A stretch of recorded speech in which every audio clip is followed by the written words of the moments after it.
Selamat siang ya. Hari ini kita berjumpa kembali dalam lanjutan mata kuliah investigasi news ya, atau berita mendalam. Nah,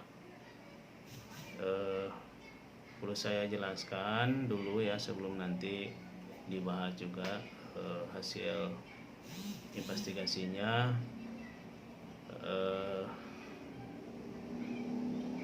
Tantangan atau hambatan apa yang Anda rasakan ketika Anda melakukan investigasi news. Nanti bisa sambil diskusi ya, kita diskusikan itu, karena pasti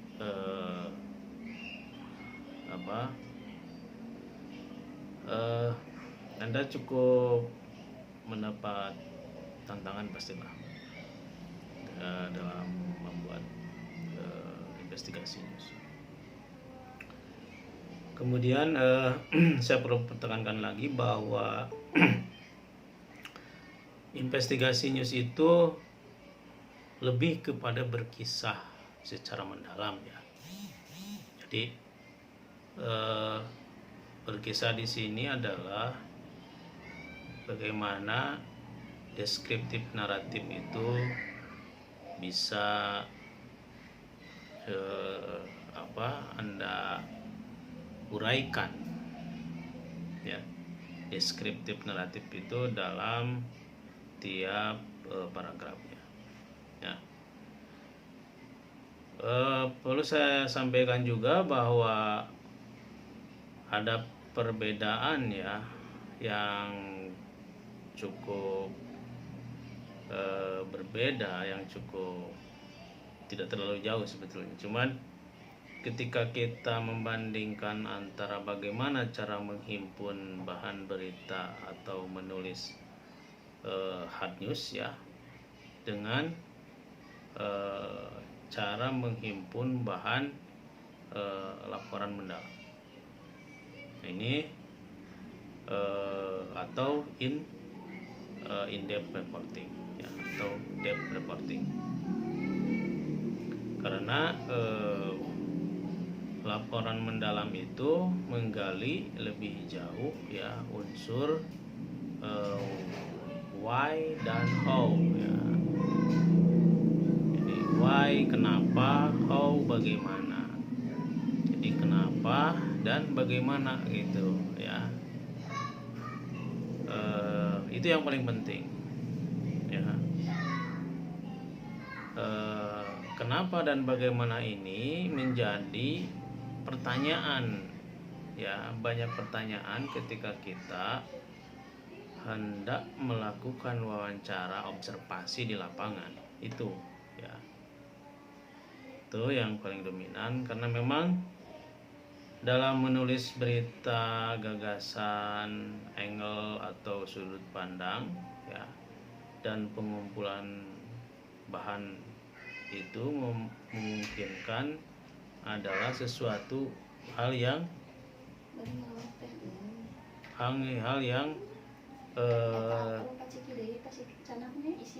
terjadi gitu.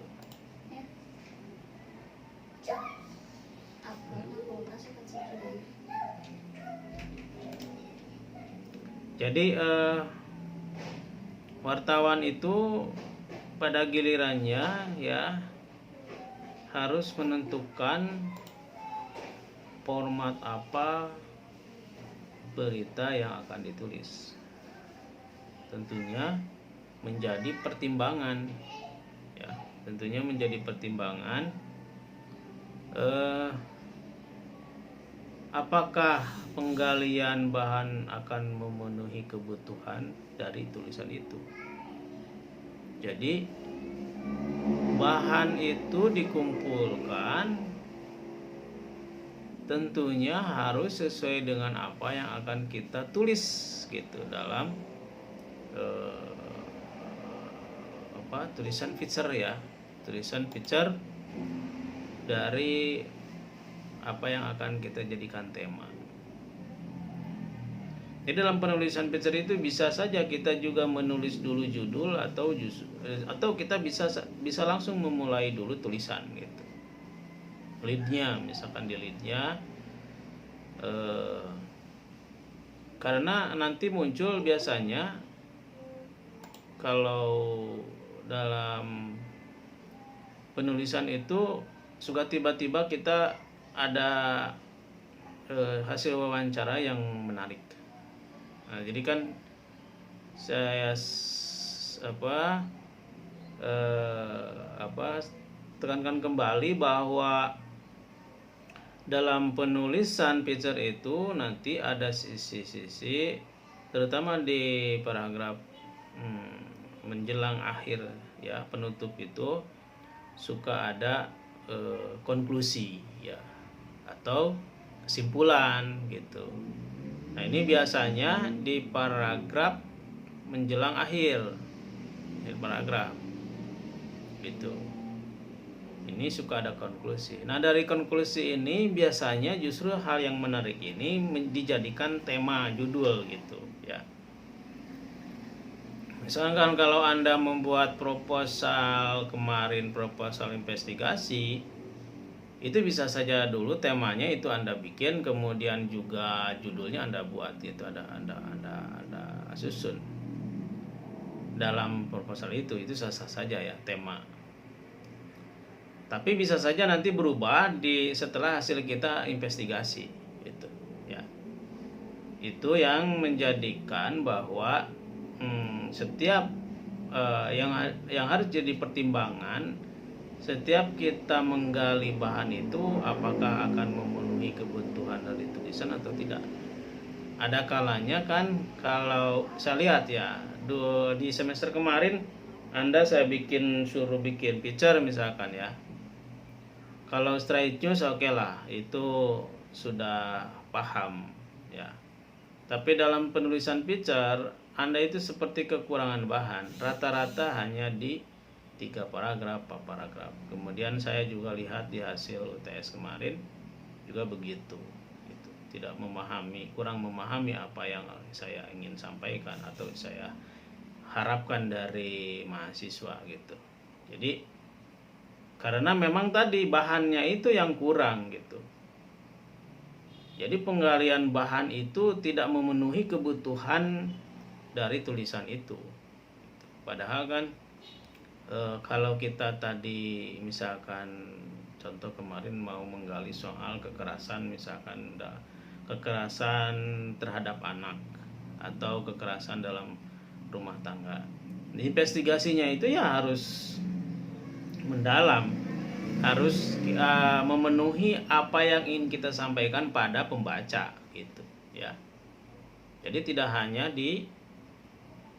kita tulis dalam garis besarnya saja ya. Justru tuntutan di deskriptif naratif itu adalah struktur tulisannya mengalir ya, kemudian dipenuhi dengan fakta data, terutama data-data gitu. Why dan how-nya itu muncul gitu ya. Why dan how-nya itu muncul gitu, sehingga tulisan itu menjadi sempurna dan si pembaca itu puas ya. Si pembaca itu mendapatkan informasi yang dia harapkan, dia inginkan kan gitu. Nah, kadang-kadang rata-rata itu tidak terpenuhi. Makanya dari tulisan itu sedikit sekali, karena penggaliannya juga tadi tidak begitu maksimal ya, optimal. Nah, sebuah hard news ya, sebuah tulisan yang dalam tentu sudah memadai dengan bahan riset tadi ya.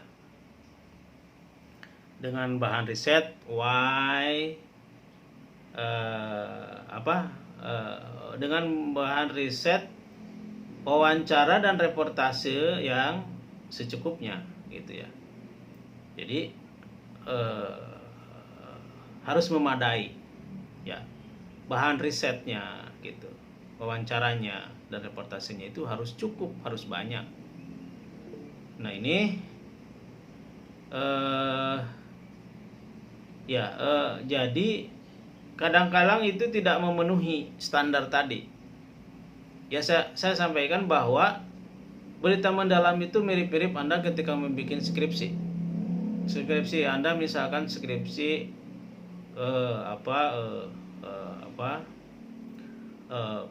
kualitatif, ya, karena struktur kualitatif itu metodologinya adalah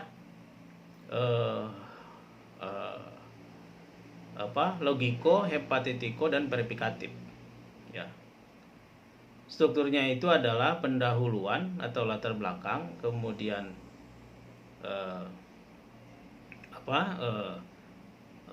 teori, ya, teori, kemudian metodologi, kemudian pembahasan dan kesimpulan. Nah, yang kurang itu mungkin kalau di dalam metodologi penelitian, ya, kalau di observasi kualitatif itu adalah ketika Anda mencari sesuatu tadi, tema misalkan ingin menggali kekerasan terhadap anak atau kekerasan terhadap di rumah tangga, itu begitu. Itu Anda kenapa ambil dulu latar belakang, ada masalah apa. Nah, maka ada yang namanya rumusan masalah kan kalau dalam makalah atau dalam skripsi. Nanti Anda akan memunculkan rumusan masalah. Itu adalah bagaimana latar belakang kita latar belakang disimpulkan dalam rumusan masalah. Itu kan, ya. Kenapa sampai terjadi ada kekerasan di dalam terhadap anak misalnya, atau kekerasan di dalam rumah tangga. Kenapa harus ada kekerasan dalam rumah tangga misalkan? Latar belakangnya apa? Misalkan latar belakang ekonomi kah, latar belakang ketidakharmonisannya itu apakah latar belakangnya orang tua misalkan, atau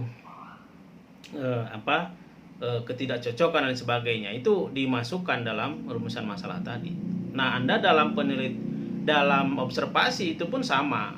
Apa yang menjadi latar belakang tema yang akan kita angkat itu, Anda munculkan latar belakangnya itu, ya, di paragraf-paragraf tadi bisa saja. Nah, kemudian kalau dalam metodologi ilmiah, ya, teori itu penting.